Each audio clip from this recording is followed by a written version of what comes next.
ഇന്ന് ഈസ്റ്റർ ദിവസമാണ്. ഞാൻ രാവിലെ എഴുന്നേറ്റ് കുറച്ച് പണികളൊക്കെ ചെയ്ത് കഴിഞ്ഞിട്ട് ഇവിടെ ഇപ്പോൾ ലിവിങ് റൂമിലേക്ക് വന്നതാണ്. എൻ്റെ കഴിഞ്ഞ കൊല്ലത്തെ വിഷുവിൻ്റെ വീഡിയോ ആണ് ഞാനൊരു ഡേ ഇൻ മൈ ലൈഫ് ചെയ്തിട്ടുണ്ടായിരുന്നത് കേട്ടോ. ഇതിൻ്റെ മുന്നേ ഇപ്പോൾ പ്രാവശ്യം ഞാൻ വിചാരിച്ചു ഈസ്റ്ററിൻ്റെ വീഡിയോ ചെയ്യാമെന്ന്.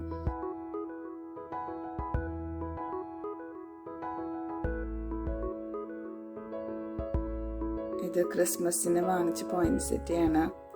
ആൾക്ക് കുഴപ്പമൊന്നുമില്ല, വലിയ ചൂട് ഇഷ്ടമില്ല കേട്ടോ. അപ്പോൾ അധികം ഡയറക്റ്റ് ലൈറ്റ് കിട്ടാത്ത സ്ഥലത്ത് വെച്ചാൽ ആൾ നല്ല ഹാപ്പി ആയിട്ട് നിൽക്കുന്നുണ്ട്. വെള്ളം നല്ല ഇഷ്ടമാണ്. അപ്പം ഞാനൊരു എല്ലാ ദിവസവും ഒരു ഇത്തിരി വെള്ളം എന്നുള്ള കണക്കിൽ ഒഴിക്കും. ഇങ്ങനെ വലിയൊരു ചട്ടിയിലേക്ക് മാറ്റണം.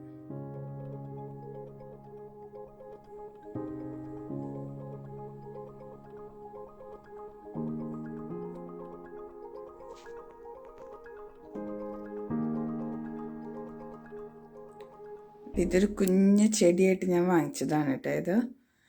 അപ്പോൾ ഈ ചെടീനെ ഞാനിങ്ങനെ ഇത്രയും വലുതാക്കി എടുത്തത്, ഇതിന് കതിര് വരില്ല. ഇവിടെ കതിര് ഞാൻ പൊട്ടിച്ച് കളയും. പൊട്ടിച്ചിട്ട് അത് ഈ ചെടിയുടെ അടിയിൽ തന്നെ ഇടും. അപ്പോൾ ചിലപ്പോൾ അതവിടെ കിടന്ന് ഉണങ്ങും. എന്നിട്ട് ആ ഉണങ്ങിയ കതിരിന്നാണ് ഇപ്പോൾ ഈ കുഞ്ഞ് ബേബി പ്ലാന്റ് വന്നേക്കുന്നത്. അപ്പോൾ ഈ കതിര് ഞാൻ പൊട്ടിച്ച് കളയുമ്പോൾ ചെടി പിന്നെയും കുറേ ഇലകൾ ഇങ്ങനെ പ്രൊഡ്യൂസ് ചെയ്ത് അത് വലുതായിക്കൊണ്ടിരിക്കും. അങ്ങനെയാണ് എൻ്റെ ഈ ചെടി ഇത്രയും വലുപ്പം വന്നത് കേട്ടോ. ഇതിവിടെ അടുത്ത കതിര് വരുന്നുണ്ട്. ശരിക്കും പറഞ്ഞാൽ ഞാൻ ദുഷ്ടത്തര ചെയ്യണേ. കതിര് വന്നു കഴിഞ്ഞ് ചെടി ചീത്തയായി പോകും.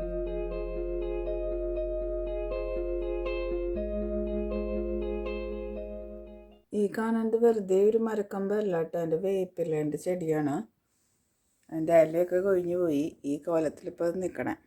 പൊടിച്ചു വരുന്ന പ്രതീക്ഷിക്കുന്നു, ഞാൻ അറിയില്ല, നോക്കാം. ചൈനീസ് മണി പ്ലാന്റ് ഞാൻ എൻ്റെ ഒരു ഫ്രണ്ടിൻ്റെ അവിടെ നിന്ന് എടുത്തുകൊണ്ട് വന്നത്, ചെറിയൊരു കഷ്ണം. അത് നല്ല ഹെൽത്തി ആയിട്ട് വരുന്നുണ്ട്.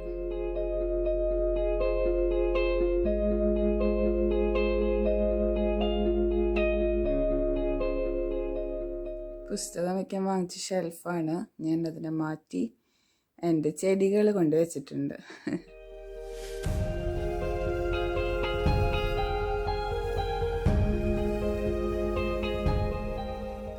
ആലോവേര എനിക്കങ്ങോട്ട് ശരിയായിട്ട് കിട്ടണില്ല. നല്ല ഹെൽത്തി ആയിട്ട് വളരുന്നില്ല. കുഞ്ഞു ചെടികളായിട്ട് വലിയ കുഴപ്പമില്ലാണ്ട് നിൽക്കുന്നുണ്ട്.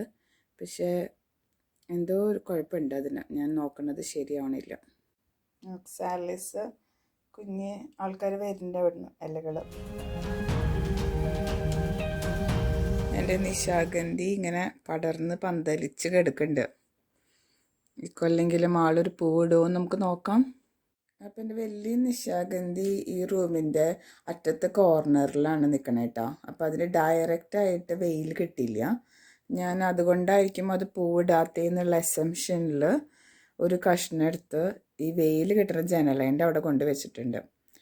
അപ്പോൾ അവിടെ ഇരുന്നത് പൂവിടുമെന്ന് നമുക്ക് നോക്കാം ഇക്കൊല്ലം. പുറത്തതേ വിഷുക്കൊന്ന, എൻ്റെ ഡ്യൂപ്ലിക്കേറ്റ് വിഷുക്കൊന്ന എന്ന് ഞാൻ വിളിക്കുന്ന സൈറ്റിസസ് പൂവിട്ട് നല്ല ഭംഗിയായിട്ട് നിൽക്കുന്നുണ്ട് കേട്ടോ. ഒരു സന്തോഷം അത് കാണാനായിട്ട്. ഒരു മണമുണ്ട് നമ്മൾ പൂക്കളുടെ അടുത്ത് ചെല്ലുമ്പോൾ. പിന്നെ ഇതേ ഗാർഡീനിയ പൂവിടുന്ന് വിചാരിക്കുന്നു ഈ വർഷം. കഴിഞ്ഞ കൊല്ലം പൂവുണ്ടായിട്ടുണ്ടായിരുന്നു. ഇക്കൊല്ലത്തെ സ്ഥിതി എന്താണെന്ന് അറിയില്ല. ഇതൊക്കെ ഞാൻ ഒരു ലീഫിൽ നിന്ന് ഉണ്ടാക്കിയെടുത്ത സക്കുലൻറ്റ് പ്ലാന്റ് ആണ് കേട്ടോ. എൻ്റെ ഒരു സക്കുലൻറ്റ് ഫ്രണ്ട് ഉണ്ട്. സക്കുലൻറ്റ് ഇൻട്രസ്റ്റ് ഉള്ളൊരു ഫ്രണ്ട്. കുറേ കളക്ഷൻ ഉണ്ട് ലീനയുടെ കയ്യിൽ. പക്ഷേ എനിക്ക് കുറച്ച് അതിന്ന് ലീന തന്നതെന്ന് ഞാൻ വലുതാക്കി എടുത്തതാണ്. ഇതും അതുപോലെ ഇതും. അപ്പോൾ ലീവ്സിൽ നിന്ന് സക്കുലൻസ് നമുക്ക് ഉണ്ടാക്കിയെടുക്കാം കേട്ടോ, ഒരു കുഴപ്പമില്ല. അപ്പോൾ ചെടികളിനൊക്കെ ഇങ്ങനെ കണ്ടിരുന്ന് കാപ്പി കുടിക്കാൻ നല്ല രസമാട്ടോ. എൻ്റെ കിച്ചൺ ഡോറിൻ്റെ പുറത്ത് തന്നെ ഇരിക്കുന്ന ചെടിയാണിത്, കെമീലിയ. ഈ പൂവ് ആദ്യം വരുന്നത് കേട്ടോ. അതിൻ്റെ സൈഡൊക്കെ വാടി തുടങ്ങി.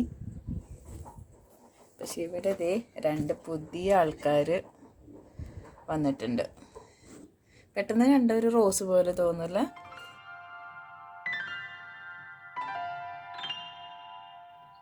ഗാർഡൻ സെറ്റായിക്കൊണ്ടിരിക്കുന്നു. ഫ്യൂഷ്യ, മിൻറ്റ് വന്നു തുടങ്ങിയിട്ടുണ്ട്. ഇത് പിന്നെ വിൻ്ററിലും പോവാണ്ട് നിൽക്കുന്ന സക്കുലൻസ് ആണ്. ഗസീനിയ അതിൻ്റെ ഉള്ളിൽ എന്തോ ഒരു വിത്ത് ഞാൻ ഇട്ടിട്ടുണ്ട്, എനിക്ക് ഓർമ്മയില്ല. മുളച്ച് വരുമ്പോൾ നമുക്ക് നോക്കാം. കഴിഞ്ഞ കൊല്ലത്തെ പറിക്കാത്ത പൊട്ടാറ്റോസൊക്കെ അവിടെ തന്നെ കിടന്ന് മുളച്ച് വന്നിട്ടുണ്ട് കേട്ടോ. ഇക്കൊല്ലം ഞാനൊന്നും നട്ടിട്ടില്ല, അത് കഴിഞ്ഞ കൊല്ലത്ത് തന്നെയാണ്. ചെറിയ ഗൂസ്ബെറിയൊക്കെ ആയി തുടങ്ങിയിട്ടുണ്ട് ഗൂസ്ബെറി പ്ലാന്റിൻ്റെ മുകളിൽ. എൻ്റെ 10 മണീനൊക്കെ എടുത്ത് ഞാനൊന്ന് പുറത്ത് വെച്ചതാണ്. ഇപ്പോൾ കുറച്ച് വെയിലുണ്ട് 2-3 ദിവസമായിട്ട്, ഒന്ന് പുറത്തിരിക്കട്ടെ എന്ന് വിചാരിച്ചു. ഇതൊക്കെ പിന്നെ ഇവിടുത്തെ സ്പ്രിങ് പ്ലാന്റ്സ് ഒക്കെയാണ്. ടോർച്ച് ലൈറ്റ്, പിന്നെ ഇത് കുറച്ച് മുളകിൻ്റെ വിത്താണ്. എല്ലാതൊന്നും നല്ല ഹെൽത്തി ആയിട്ട് പൊടിച്ച് വന്നിട്ടില്ല കേട്ടോ. പിന്നെ എൻ്റെ മുകളിൽ എന്തൊക്കെയോ പ്രാണി വന്നു. അപ്പോൾ അതൊക്കെ കൂടി ഒരു സുഖമില്ല. എല്ലാറ്റിനും ഞാനെടുത്ത് പുറത്ത് വെച്ചേക്കാണ് കൺസർവേറ്ററിയിൽ നിന്ന്. നോക്കാം. ക്യാബേജും കോളിഫ്ലവറൊക്കെ, പക്ഷെ അതൊന്നും അത്ര ശരിയായിട്ടില്ല. എൻ്റെ ബോഗെയിൻ വില്ല, അതിൻ്റെ മുകളിലും നിറച്ച് ഇങ്ങനെ ഒരു പ്രാണി മുട്ടയിട്ട് വെച്ചേക്കായിരുന്നു. അപ്പം ഞാനത് കംപ്ലീറ്റ് എടുത്ത് പുറത്ത് കൊണ്ടുവച്ചു. പുറത്ത് വെച്ചാൽ ശരിക്കും പറഞ്ഞാൽ ഇത് ഔട്ട്ഡോർ ബോഗെയിൻ വില്ല എന്നൊക്കെ അവർ പറയണേ. പക്ഷേ പുറത്ത് വെച്ചിട്ട് ചിലവരുടെയൊക്കെ ചീത്തയായി പോയിട്ടുണ്ട്. അപ്പോൾ എന്താവും ഇതിൻ്റെ ഫ്യൂച്ചർ അറിയില്ല. അവിടെ ഇരിക്കട്ടെ എന്തായാലും. ബിഗോണിയ, ഇത് എൻ്റെ ജാപ്പനീസ് മേപ്പിളിൻ്റെ ഒരു കുഞ്ഞു തൈയാണ്. അത് തന്നെ മുളച്ച് വന്നത്. അപ്പം ഞാൻ അതിനെടുത്ത് ഒരു ചട്ടിയിലേക്ക് വെച്ചു. കാലഞ്ചു, ഇത് മകത്തിരുന്നിരുന്നതാണ് കേട്ടോ. ഒരു ഹെൽത്തി ഇതായിട്ട് എനിക്ക് തോന്നിയില്ല. അപ്പം ഞാനൊന്ന് വെയിൽ കണ്ടപ്പോൾ ഒന്ന് പുറത്തേക്ക് എടുത്ത് വെച്ചതാണ്. ഒരു കുട്ടി ഡാലിയ വരുന്നുണ്ട്. റോഡൻഡ്രോൺ പൂക്കളൊക്കെ വിരിഞ്ഞിട്ടുണ്ട് കേട്ടോ.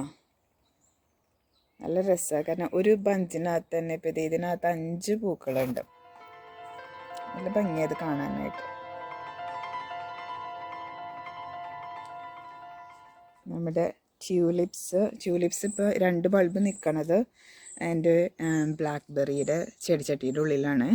ഞാൻ കുഴിച്ചിടാൻ എളുപ്പത്തിൽ അതിനിവിടെ കൊണ്ട് നട്ടതാണ്. ഇതൊരു ഡബിൾ കളർ ട്യൂലിപ്പാണ്. പിന്നെ ഇതെനിക്കൊരു ഫ്രണ്ട് തന്ന ബൾബായിരുന്നു. അത് കുറച്ച് ദിവസമായി അത് വിരിഞ്ഞിട്ട്. അപ്പോൾ അതിൻ്റെ പൂ ചീത്തയായി തുടങ്ങി. ഹൈഡ്രാഞ്ചിയൊക്കെ ദേ വിൻ്റർ കഴിഞ്ഞിട്ട് പൊടിച്ചു വരുന്നു. ബ്ലൂബെറിയിൽ നിറച്ചും പൂവിട്ടിട്ടുണ്ട്. എന്തോരം കായ നമുക്ക് കിട്ടുമെന്ന് നോക്കാം. ഇത് എനിക്കൊരു ഫ്രണ്ട് തന്ന പ്ലാന്റ് തന്നെയാണ്. വിൻ്ററിലും ഇതിൻ്റെ മുകളിൽ ബ്ലൂബെറി ഉണ്ടായിരുന്നു. കുട്ടി സ്ട്രോബെറി പ്ലാന്റ്സ്, ഇത് കഴിഞ്ഞ കൊല്ലത്തെ പ്ലാന്റ്സ് തന്നെയാണ്. ഞാൻ അതിനൊന്ന് റീപ്ലാന്റ് ചെയ്തിട്ടുണ്ട്. ഇതിൻ്റെ ഉള്ളിൽ ക്യാരറ്റാണ് നട്ടേക്കണേ കേട്ടോ. ചിലത് മുളച്ചിട്ടുണ്ട്. ഇതും എനിക്കൊരു ഫ്രണ്ട് തന്ന ബൾബ്സാണ് ട്യൂലിപ്പിൻ്റെ.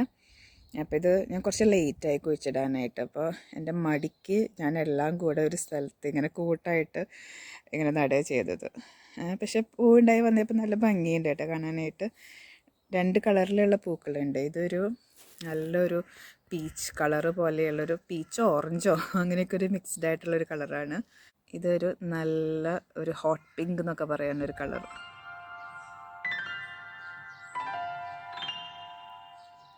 ഇത് ഞാൻ കഴിഞ്ഞ കൊല്ലം വാങ്ങിച്ച് വെച്ച ചെടിയാണ്. ഗാർഡൻ സെൻറ്ററിൽ അവർ കളയാൻ വേണ്ടി വെച്ചിട്ടുണ്ടായിരുന്നത്. അവിടെ നിന്ന് ഞാൻ എടുത്തുകൊണ്ട് വന്ന് നട്ടതാണ് കേട്ടോ. അപ്പോൾ വിൻ്ററിൽ പോയി സ്പ്രിങ് ആയപ്പോൾ തന്നെ ആൾ നല്ലോണം പൊടിച്ചു വന്നു. നിറച്ചും പൂവ് ഇട്ടിട്ടുണ്ട്. ബ്ലീഡിങ് ഹാർട്ട് എന്നാണ് ഈ ചെടിയുടെ പേര്. ആ പൂവിൻ്റെ ഷേപ്പ് കാണാനില്ലേ, ഹാർട്ടിൻ്റെ ഉള്ളിൽ നിന്നൊരു ടിയർ ഡ്രോപ്പ് വരുന്ന പോലെ. ടിയർ ഡ്രോപ്പ് അല്ലേ, ക്രൈയിങ് ഹാർട്ടല്ലേ, ബ്ലീഡിങ് ഹാർട്ടല്ലേ. ഇവിടെ നിൽക്കണതൊക്കെ വെളുത്തുള്ളിയാണ് കേട്ടോ. കഴിഞ്ഞ കൊല്ലം നട്ടതാണ്. ക്ലെമൻറ്റിസ്, ഇത് എല്ലായിടത്തും പൂവുണ്ടായി കഴിയുമ്പോഴാണ് എൻ്റെ അവിടെ പൂവിടുന്നത്. അപ്പോൾ ആൾ പൊടിച്ച് വന്ന് തുടങ്ങിയിട്ടേ ഉള്ളൂ. നമ്മൾ നേരത്തെ അകത്തുനിന്ന് കണ്ട് ജാപ്പനീസ് മേപ്പിൾ ട്രീ ഇലകളൊക്കെ ഇത് വരുന്ന സമയത്ത് പൊഴിഞ്ഞു പോയി കഴിഞ്ഞിട്ട് പുതിയതായിട്ട് ഇല വരുമ്പോൾ ഈ ഒരു കളറിലാണ് ഉണ്ടാവുക കേട്ടോ. ഇനി ഓട്ടം ആകുമ്പോൾ ഈ ഇലകളുടെ കളറൊക്കെ മാറി. ഞാനൊരു വീഡിയോ ഇട്ടിട്ടുണ്ടായിരുന്നു കഴിഞ്ഞ വർഷം ഓട്ടത്തിൽ ഈ ജാപ്പനീസ് മേപ്പിൾ ട്രീയുടെ. എല്ലാ സീസണിലും കാണാനായിട്ട് നല്ല ഭംഗിയാണ്. പൂവൊന്നും ഉണ്ടാവില്ല, പക്ഷേ ഈ ഇലകൾ തന്നെ നല്ല ഭംഗിയാണ്. ആനിമോൺ, ഇത് വിൻ്ററിൽ പോവാണ്ട് നിന്ന് ആകെ കൂടിയുള്ള ഒരു പൂച്ചെടിയാണ്. ഇവിടെ ഞാൻ കുറച്ച് റോക്കറ്റിൻ്റെ സീഡ്സ് ഇട്ടിട്ടുണ്ടായിരുന്നു. അത് മുളച്ച് വരുന്നുണ്ട്. റോക്കറ്റ് ഒരു സാലഡ് ലീഫാണ് കേട്ടോ. എനിക്ക് ഭയങ്കര ഇഷ്ടമുള്ളൊരു സാലഡാണ്. ഇതൊക്കെ സവാളയാണ്. എല്ലാ വർഷവും അവർ മുളച്ച് ഇങ്ങനെ വരും. ഞാൻ അധികം പൊട്ടിക്കാറൊന്നുമില്ല. ബാക്കി എൻ്റെ വെജിറ്റബിൾ പാച്ചൊക്കെ ഇങ്ങനെ കാര്യമായിട്ടൊന്നും ആയിട്ടില്ല കേട്ടോ. ഒക്കെ ഇങ്ങനെ വെറുതെ ഇതായിട്ട് കിടക്കുക. ഞാൻ ഒന്ന് പ്രിപ്പയർ ചെയ്ത് വെച്ചിട്ടുണ്ടായിരുന്നു കുറച്ച് ദിവസങ്ങൾക്ക് മുന്നേ. ഇതവിടെ ആ ഒരു ലൈനിൽ നിൽക്കുന്നത് മുഴുവൻ വെളുത്തുള്ളിയാണ്. ഇത് കഴിഞ്ഞ പോലത്തെ ക്യാരറ്റാണ്. അതിൻ്റെ ഇതൊക്കെ ക്യാരറ്റൊക്കെ ഉണ്ടായിട്ട് പിന്നെയും അത് മുളച്ച് വന്നിട്ടുണ്ട്. ഒന്ന് പറിച്ച് നോക്കണം എന്തെങ്കിലും ഉണ്ടോ എന്നറിയാം. ഞാൻ കഴിഞ്ഞ പോലെ ഇട്ട വീഡിയോയില്ലേ 162 പൂക്കളുണ്ടാവണം എൻ്റെ റോസ് പ്ലാന്റ്, അതിൻ്റെ മുകളിൽ ഇതേ മുട്ടുകൾ ആയിട്ടുണ്ട്. അപ്പോൾ ഈ കൊല്ലം എത്ര പൂവുണ്ടാവുമെന്ന് നമുക്ക് നോക്കാം. ഇവിടെ കഴിഞ്ഞ പ്രാവശ്യം ഞാൻ ബീൻസ് നട്ടിട്ടുണ്ടായിരുന്നു. അപ്പോൾ അതിൻ്റെ കുരു വീണിട്ട് തന്നെ മുളച്ച് വന്ന ബീൻസ് തൈകളാണ് ഇതൊക്കെ. അതുപോലെ ഇവിടെ ഒരു സൺഫ്ലവർ ഉണ്ടായിരുന്നു, അതിൻ്റെയും തന്നെ മുളച്ച് വന്ന സൺഫ്ലവർ ചെടികളാണിത്. പിന്നെ ഇത് ഗസാനി തന്നെയാണ്. ഇക്കൊല്ലം ഞാൻ വാങ്ങിച്ചു വെച്ചിട്ടുണ്ട്. പക്ഷെ കഴിഞ്ഞ കാലത്തെ ചെടി എൻ്റെ പോയില്ല, അത് വിൻ്ററിൽ സർവൈവ് ചെയ്ത് നിന്നു. ഇത് ഇക്കൊല്ലം ഞാൻ വിത്തിട്ടിട്ടുണ്ടാക്കിയതാണ് റണ ബീൻസിൻ്റെ ചെടികൾ. തക്കാളികൾ ഞാനിവിടെ പുറത്ത് കൊണ്ടുവന്ന് നട്ടിട്ടുണ്ട്. കാലൻഡുല കേട്ടോ, നിയോൺ കാലൻഡുല എന്നാണ് ഇതിൻ്റെ പേര്. കഴിഞ്ഞ പോലെ ഞാൻ വെച്ച ഗ്രേപ്സാണ്. അതിൻ്റെ മുകളിലൊക്കെ ഇലയൊക്കെ വന്നു തുടങ്ങി.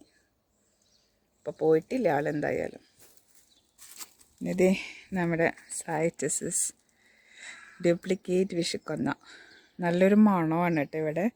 ഈ ഏപ്രിൽ വിഷുവിൻ്റെ സമയത്ത് തന്നെ പൂവുണ്ടാവണം, അതുകൊണ്ട് ഇത് കാണാൻ നല്ല രസമാണ്. നിറച്ചും പൂക്കളാണ്.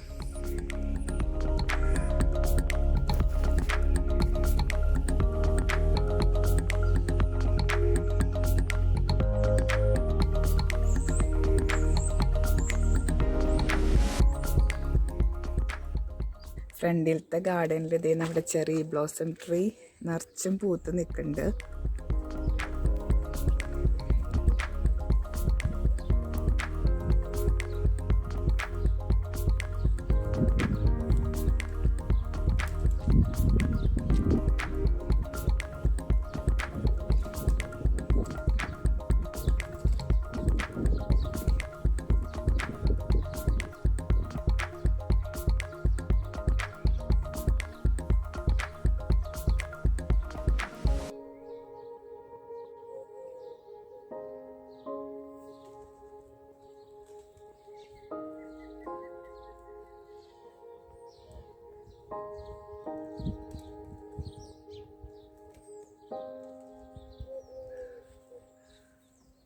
ഫ്രണ്ടിലത്തെ ഗാർഡനിൽ എനിക്ക് കുറച്ച് യെല്ലോ ട്യൂലിപ്സാണ് കൂടുതലായിട്ടുള്ളത്. ഒരു ലൈറ്റ് ഒരു ലാവൻഡർ കളറിൽ ഒരാളുണ്ട്, ഡബിൾ കളറിൽ ഒരെണ്ണുണ്ടായിരുന്നു.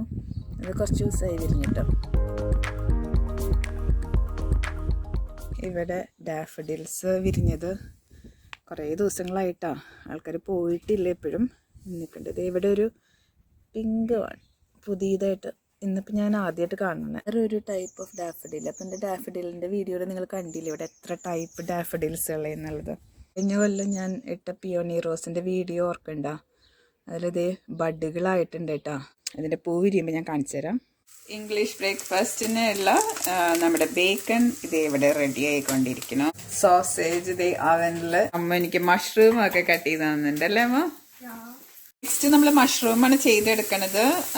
അതിനകത്ത് ഞാൻ കുറച്ച് ബട്ടറും കൂടി ഇട്ടിട്ടുണ്ട് കേട്ടോ. ബേക്കണൊന്നും ചെയ്തപ്പോൾ ഞാൻ ബട്ടർ ഇട്ടില്ല, അതിൻ്റെ ഉള്ളിൽ തന്നെ കുറച്ച് ഫാറ്റ് ഉണ്ടാവുമല്ലോ, അതിനകത്താണ് അത് ഫ്രൈ ചെയ്ത്. എല്ലാം അതും ഫ്രൈ ചെയ്തിട്ടാണ് നമ്മൾ ഇംഗ്ലീഷ് ബ്രേക്ക്ഫാസ്റ്റിന് എടുക്കണത് കേട്ടോ. സോസേജും ഫ്രൈ ചെയ്തെടുക്കാം, ഞാനത് ഓവനിൽ വെച്ചുണ്ടാക്കി. ഫ്രൈ അപ്പം എന്നാണ് വേറൊരു പേര് ഇംഗ്ലീഷ് ബ്രേക്ക്ഫാസ്റ്റിൻ്റെ. അത്ര ഹെൽത്തി ഒന്നുമില്ല, അപ്പോൾ എല്ലാ ദിവസവും ഒന്നും നമുക്ക് കഴിക്കാൻ പറ്റില്ല, പക്ഷേ ഇങ്ങനെ സ്പെഷ്യൽ ഒക്കേഷൻസിലൊക്കെ നമുക്ക് ഉണ്ടാക്കാം. അപ്പോൾ നമ്മളുടെ ഇംഗ്ലീഷ് ബ്രേക്ക്ഫാസ്റ്റ് ഇവിടെ റെഡി ആയിട്ടുണ്ട്. Special Easter breakfast. Sausage bacon ഉണ്ടാക്കുന്നത് ഞാൻ കാണിച്ചില്ലേ. പിന്നെ ഇത് ബേക്ക്ഡ് ബീൻസ്, ഇത് ക്യാനിലുള്ളത് വെറുതെ മൈക്രോവേവിൽ നമുക്ക് ചൂടാക്കിയാൽ മതി. ജ്യൂസ് ഉണ്ട്, ക്രുസാൻഡ് ഉണ്ട്, ഇതൊക്കെ ഞാൻ വാങ്ങിച്ചതാണ്. അതുപോലെ കുറച്ച് പേസ്ട്രീസും കൂടി ഉണ്ട്, ഐസ്ഡ് ബൺ, സിനമൻ സ്വേൾ, അങ്ങനത്തെ സാധനങ്ങൾ, ജാം ഉണ്ട്, ബട്ടർ ഉണ്ട്. എവിടെ ടോസ്റ്റ് എടുത്തിട്ട് വരുമോ? മഷ്റൂം ഉണ്ട്, ടൊമാറ്റോ ഉണ്ട്. മഷ്റൂം ചെയ്ത പോലെ തന്നെ ആ പാനിൽ തന്നെയിട്ട് ഞാൻ ടൊമാറ്റോ ഗ്രില്ല് ചെയ്തതാണ് കേട്ടോ. ഇത്തിരി ഉപ്പും കുരുമുളകും ഒക്കെ ഇട്ടിട്ട്. പിന്നെ ഇതേ എഗ്ഗ് ഉണ്ട്, ഫ്രൈഡ് എഗ്ഗ് ഉണ്ട്. അപ്പോൾ ഈ പറഞ്ഞ പോലെ ഫ്രൈ അപ്പ് എന്നാണ് ഇതിന് പറയുന്നത്. ഇത് എല്ലാം ഫ്രൈ ചെയ്തിട്ടുള്ള സാധനങ്ങളാണ്. അപ്പോൾ അമ്മ ലാസ്റ്റ് ടോസ്റ്റും കൊണ്ടുവന്ന് വെച്ചിട്ടുണ്ട്, ചായ ഉണ്ടാക്കിയിട്ടുണ്ട്. അപ്പം നമുക്ക് എന്തായാലും ബ്രേക്ക്ഫാസ്റ്റ് കഴിക്കാം. അമ്മ നിൻ്റെ ഈസ്റ്റർ എഗ് ഒന്ന് കാണിച്ചു കൊടുക്കാം. ഇതേ അമ്മൂൻ ഇവിടെ ഈസ്റ്ററിന് സ്പെഷ്യലായിട്ട് ചെയ്യുന്ന കാര്യമാണ് കേട്ടോ ഈസ്റ്റർ എഗ്. എനിക്ക് തന്നെ ഇപ്പോൾ എല്ലായിടത്തും ഈസ്റ്റർ എഗ് ചെയ്യുന്നുണ്ട്. അമ്മൂൻ്റെ ഈസ്റ്റർ എഗ്.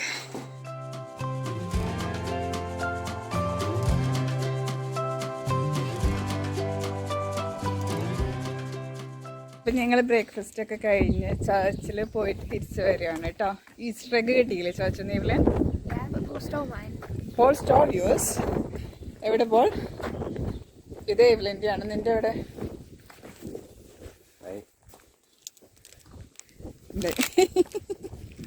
ഞാൻ ഇവിടെ വെച്ചേരാ കേട്ടോ. നല്ല സൂപ്പർ വെതറാണ്. ആരൊക്കെ ഇവിടെ ടെന്നീസ് കളിക്കുന്നുണ്ട്. ഒരാൾ ഒറ്റയ്ക്കാണ് കളിക്കുന്നത്. നല്ല അടിപൊളി വെതർ, ചെറി ബ്ലോസം ഒക്കെ ഇങ്ങനെ പൂത്ത് നിൽക്കുന്നുണ്ട്. അപ്പം ഞങ്ങൾ പള്ളിയിൽ നിന്ന് തിരിച്ചു വന്നപ്പോഴേക്കും നോക്കിയ ട്യൂലിപ്പുകളൊക്കെ നല്ലോണം വിടർന്നു കേട്ടോ.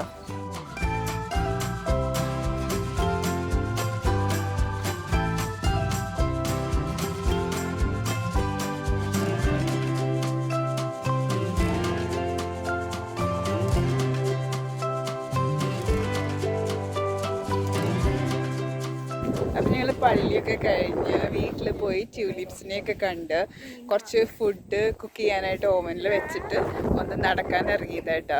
ഇവിടെ നല്ല ദിവസമാണ് ഇന്ന്.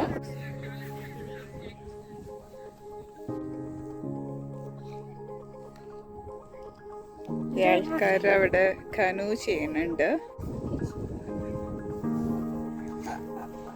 ഒരു മരം മറിഞ്ഞ് വീണ് കിടക്കണൊക്കെ കാറ്റത്താണ്.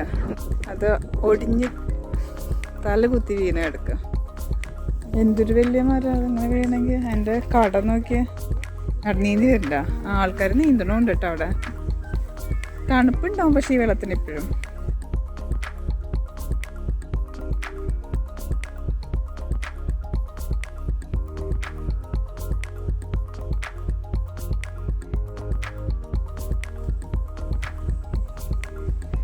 ഓരോ രീതികളുടെ മുന്നിൽ നിൽക്കുന്ന മരങ്ങളായിട്ടാ.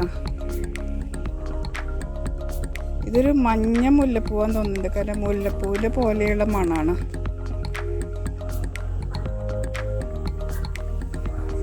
അടുത്ത് പോയി മണക്കണം, എന്നാലേ മണം കിട്ടുള്ളൂ.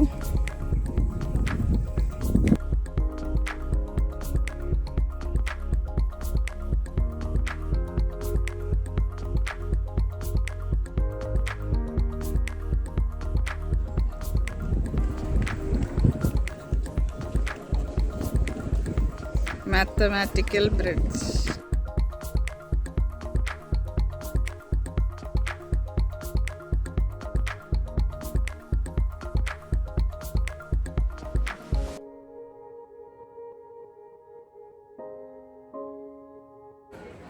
ബിൽഡിങ്ങിന്റെ മുകളിലടക്കം ചൂലിപ്പ് വെച്ചേക്കണ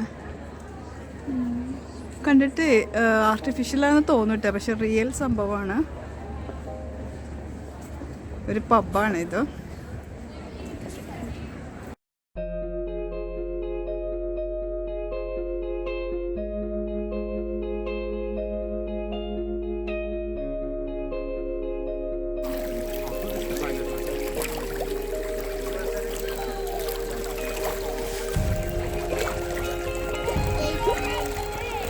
നമ്മളുടെ ഈസ്റ്റർ ലഞ്ച് ഡിന്നറാ ഡഞ്ചായിരിക്കും ലഞ്ച് നമ്മൾ മിസ് ചെയ്തു.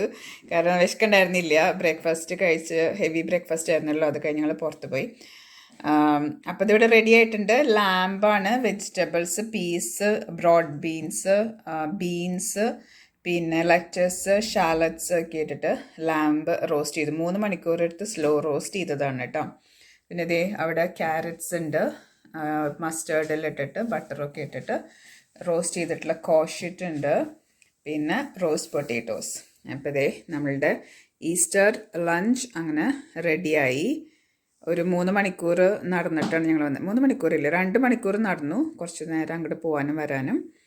അപ്പോൾ ആ സമയം കൊണ്ട് ഞങ്ങൾക്ക് നന്നായി വിശന്നു. അപ്പം ഞങ്ങൾ ഇനി ഇത് കഴിക്കട്ടെ.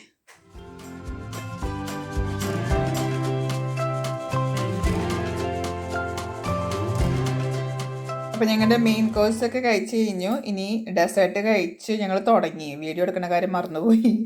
ഇത് സ്റ്റിക്കി ആപ്പിൾ പുഡിംഗ് ആണ് വിത്ത് ഐസ്ക്രീം, വാനില ഐസ്ക്രീം ഞാൻ ഉണ്ടാക്കിയതെല്ലാം വാങ്ങിച്ചതാണ്. പക്ഷേ ഇത് നല്ലൊരു റെസിപ്പിയാണ് കേട്ടോ. എനിക്ക് ഭയങ്കര ഇഷ്ടം. ഞാൻ ആദ്യമായിട്ട് ഉണ്ടാക്കണേ. നമുക്ക് എന്തായാലും ഇതിൻ്റെ റെസിപ്പി ഒരു ദിവസം ചെയ്യാം.